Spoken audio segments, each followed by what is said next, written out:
Hello, this is Bill Johnson, and this is the Willamette Writers Author Series. And today our guest is Crispin Young. And Crispin, could you introduce yourself? Hi, I'm Crispin Young. I live out in Hood River, Oregon, and I've been writing most of my life, but just recently I'm working on a trilogy, and it's called Heart of the Current, so I can get to details on where to pick that up later. Well, please tell me something about the book.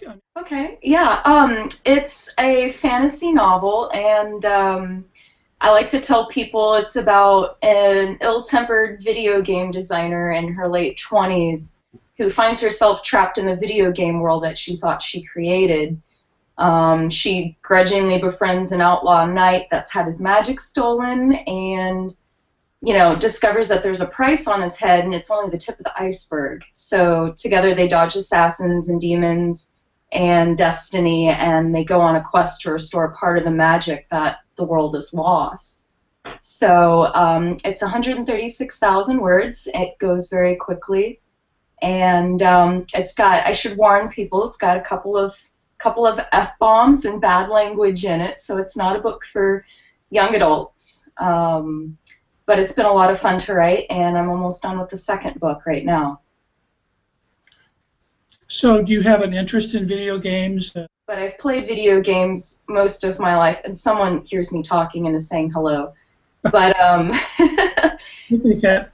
yeah, this is checkers. So it is. I've played video games most of my life. I've always been a really big nerd. My dad and I grew up watching Star Trek and watching my dad play the old Sierra games, Heroes Quest, and stuff like that. I played Magic cards in high school. But I wanted to read more books with a female protagonist that kind of goes out and kicks butt, and I wasn't seeing enough of it, so I decided to write my own. And she just happened to be a video game designer. Well, talk a little bit about your writing process. There's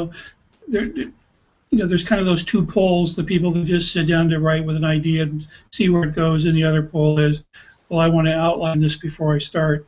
Kind of where are you in that continuum? I'm an outliner. I definitely start with a couple of ideas. I actually knew how the series was going to end before I started it. I knew how the first book was going to end.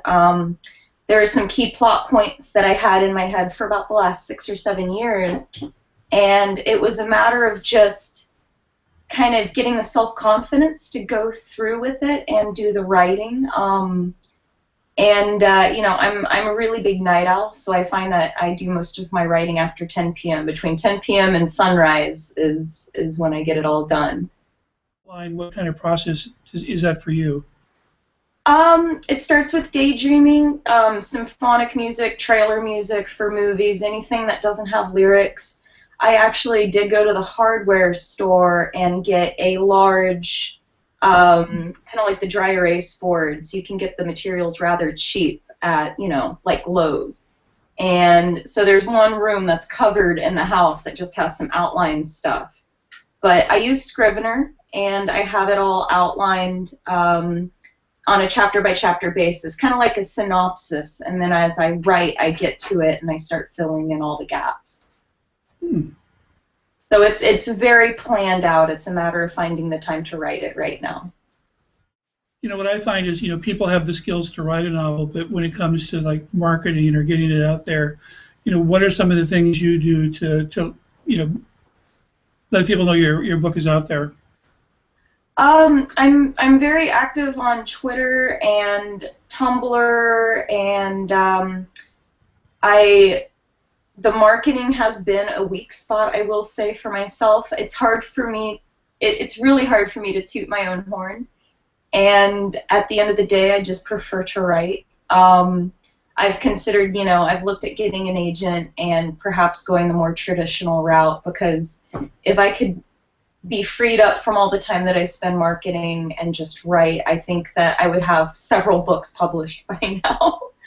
So, but it is word of mouth. I get messaged on Twitter quite a bit from people who found my work through other people.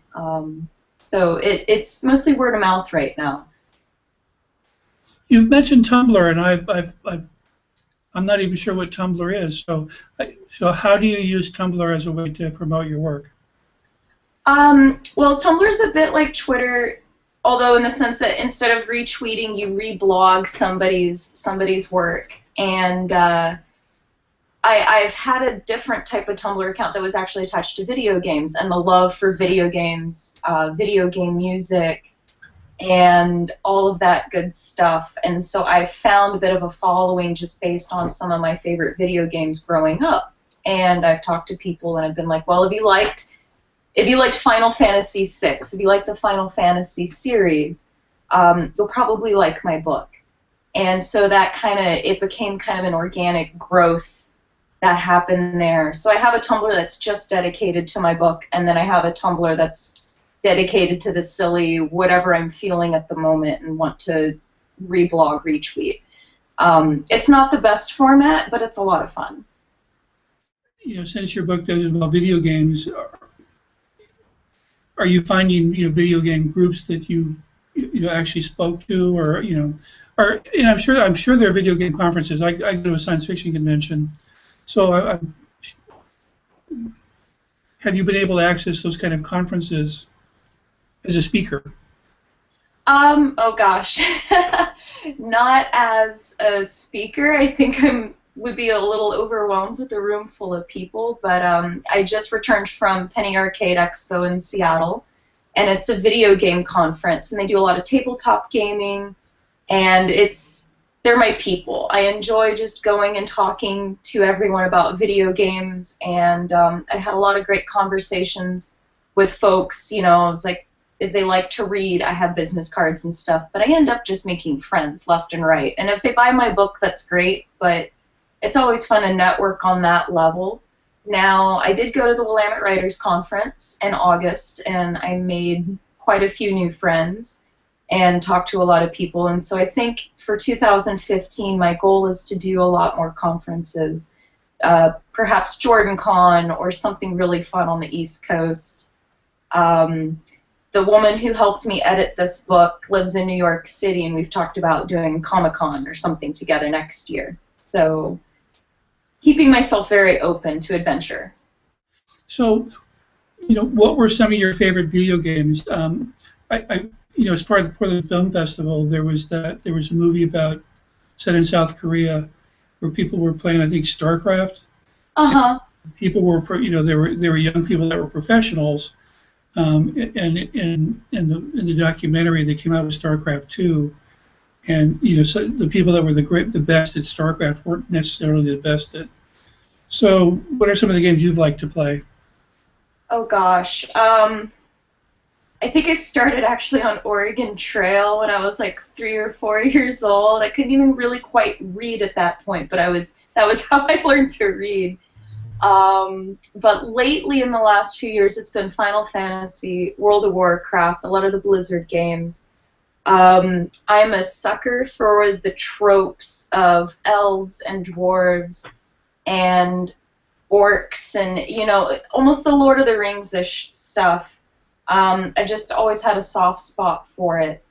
Now, in my book, I have some of those classical tropes, but I want to turn them on their head. I want to add a little more diversity to my book and my characters, and so there's some of these classic tropes, but if you pay attention, they're not as how they're normally portrayed, I should say. So the main character becomes really good friends with an elf who is gay and is an amazing.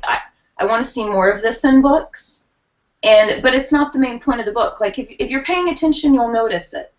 But I don't put a spotlight on it. I don't say, here's this character who goes a certain way. That's not the point of the book. But I do want to see more diversity, and so I have a lot of stuff sprinkled in. I think Lord of the Rings people are now rioting about a gay elf, but so video games have a certain kind of structure. There are levels, and so when you talk about these, your characters in the video game, did they have to deal with that too? Like, you know, for the structure of your story, does it kind of mimic in a way how video games are structured? Very lightly. The world, I don't want to give any spoilers, but the world is not the video game, I should say. She's a video game designer and she's crafted this world, but it is, small spoiler, it's real. So she's got to deal with, you know, kind of coming to terms. Like, there's things that look very familiar for her. You are very helpful. Every time I talk, she's got to see what's going on. The video game world is crafted in a certain sense that the protagonist recognizes armor and, strangely enough, people that look familiar from her designs, but they're real people. They have their own thoughts and feelings and troubles. And so it goes very quickly from a video game designer just kind of drawing stuff to fighting for her life in this world. And there's all these things that look somewhat familiar to her, but they're not quite fitting into her descriptions and inspirations and her designs. So that's part of her struggle, is coming to terms with it. Could you talk a little bit more about your main character? You know, kind of what's her journey in this story? You know, how does it change her? Well, I gave her quite a few flaws. She's definitely a disgruntled, you know, she's got that 9 to 5, I sit in a commute 3 hours a day, I hate my life, I work all the time, just very burned out, tired artist, and with a corporate job. And, you know, she's got problems drinking, she's got problems smoking, she's got a very, very bad temper. And as she goes through this world, she kind of has to understand that she needs to learn to trust people, learn to relax, find a little self-confidence, maybe cut down on the drinking because it's kind of just getting into the way of all the other stuff going on in life. So she grows quite a bit as a character, and but you know, she's got some flaws. I don't expect people to like Annie right off the bat.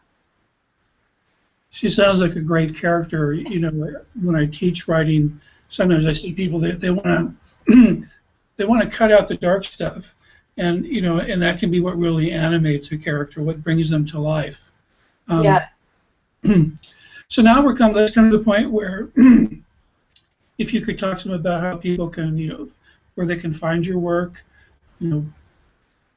Absolutely. I'm in the process of revamping my website, but the old one is still up. There's links on taldia.com, TAHLDIA.com, and there's a link to buy the book on Amazon. You can search my name on Amazon and also find it. There's not too many Crispins in the world, so punching in my name in a search engine will take you pretty quickly to find all of that. And the first book is available. I recommend the Kindle copy. It's the cheapest version. I do have a print copy available if people like to have the physical feel of a book. I don't toot my own horn pretty often, but it's put together really well, and it looks like a professionally published book. And now, did you prepare the Kindle version of the book? I know some people just want to, you know, have someone else do that. You know, I've done it myself. It's something people can learn. But so, what did you do? Well, I was familiar with some of the coding and all of that other stuff, and being a giant computer nerd, it was pretty easy for me to teach myself. So, yeah, I did it all myself, and you know, again, I just want to write, so it'd be really cool if at some point in the future I could have someone else do all of this for me, and then all I have to do is write. Well, thank you for taking time out of your day, and you know, probably for you it's pretty early in the morning, but and I hope maybe I'll come across you at a Comic-Con, or you know, when they do one of those events in Portland. So I'll be at the next one. Yes, thank you very much for having me. Okay, so we're signing off now, and thank you, Crispin Young.